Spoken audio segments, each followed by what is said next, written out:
So Florida State has landed its quarterback of the future, at least one of their quarterbacks of the future, in AJ Duffy.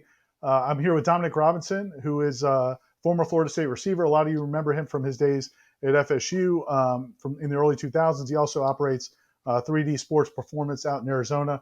Dominic, we're going to talk about all these different players that Florida State is signing today. AJ Duffy, the quarterback out of Arizona. You've actually had a chance to watch some of his film from an IMG Academy where he spent last season. What kind of things have you seen out of AJ? I'm really excited about watching this guy play college football. I think about when I watch him, I can't stop thinking about guys that I call the foundational five. Peter Tom Willis, Casey Weldon, Brad Johnson, Danny Cannell, Charlie Ward. Those are the reasons why Florida State became what we know Florida State to be. And when I watch him, that's kind of who I see. That's what he feels like he's in that mold. He will have some time before he becomes that. I think it's important to remember and think about those guys that I just named. All of them overlapped each other. So all of them had some learning curve, some time to learn from each other and to compete with each other. None of them were 4-year starters. None of those five guys. All of them were eventual All-Americans. So I think I know at least four of the five were All-Americans. So so you're looking at a guy who I think is a potential just a program changer for Florida State. But you make an interesting point, though. Nowadays we all expect guys to do it from day one. Back in those guys' era, they weren't expected to do it from day one. So what's realistic? I mean, like how realistic is it for people to see that AJ Duffy, do you think, on the field at a school like Florida State? Yeah, and I think that's an important sort of distinction to make when I see AJ Duffy. I see a guy who plays his whole career. I don't see a guy who leaves early. I don't see a guy, that's going to, be 3 and done. So he kind of fits that 3. He's an instant contributor. He's maybe around a 2.75 guy because he's likely to redshirt. But once he's done with his redshirt year, he's competing for a starting job. He's a guy that's going to be ready to start. When you watch his video, you can see it reminds you a lot of a Russell Wilson. His athletic ability, he seems to be incredibly cool and calm and collected when things seem to be breaking down around him. He looks like he makes every single throw that you would want a guy to make.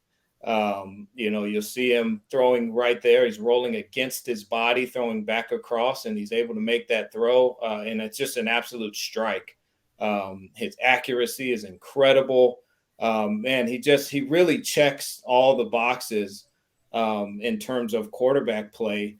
And it's just going to be a matter of getting the experience, being under the right, coaching, and really trying to maximize the relationship. A lot of these guys, especially quarterbacks, you look at like a Joe Burrow's situation.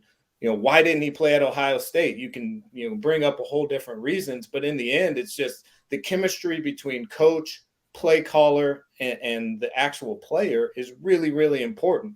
And then you could be a very good player, and that chemistry cannot be there, and it may not equal performance. So AJ is one of those guys that, man, if the chemistry's there, I just see a guy who's going to play 2 or 3 years, and succeed, not just play, not just be out there, but have a lot of success, in his later years, his, sophomore, junior, and senior seasons. So really excited about what he can do. Let me ask you one more thing about him. He's not a 6'5", 240-pound quarterback like a Jameis Winston or something like that. I think he's listed at 6'2", 205. As you said before, he's a little bit more athletic. You've worked with college training staffs. You've done PFF stuff. You're very immersed in this space. Does size? Where do you stand on quarterbacks now? Do you feel like they need to have an open palate, or what are you looking for? Yeah, I feel like these offensive coaches, offensive coordinators, in today's day and age, they've become too good.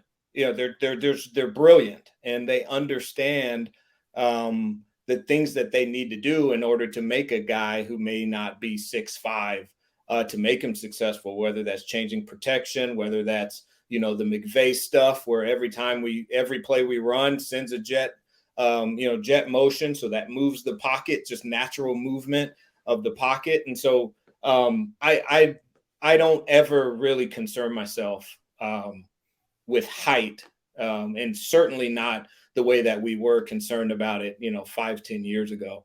Kyler Murray obviously has changed our perspective. Russell Wilson's success, Drew Brees' success.